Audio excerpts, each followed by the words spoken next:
சரியா தப்பா செய்யறது சரியா தப்பா நல்லது எது கெட்டது எதுன்னு தெரியலையப்பா எனக்கு புரியலையப்பா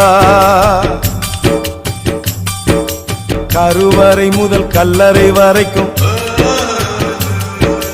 கருவறை முதல் கல்லறை வரைக்கும் சில்லறை வேணும் சிநேகிதா ஓ கருவறை முதல் கல்லறை வரைக்கும் சில்லறை வேணும் சிநேகிதா கடவுளை கூட பார்க்கணும்னா காசு வேணும்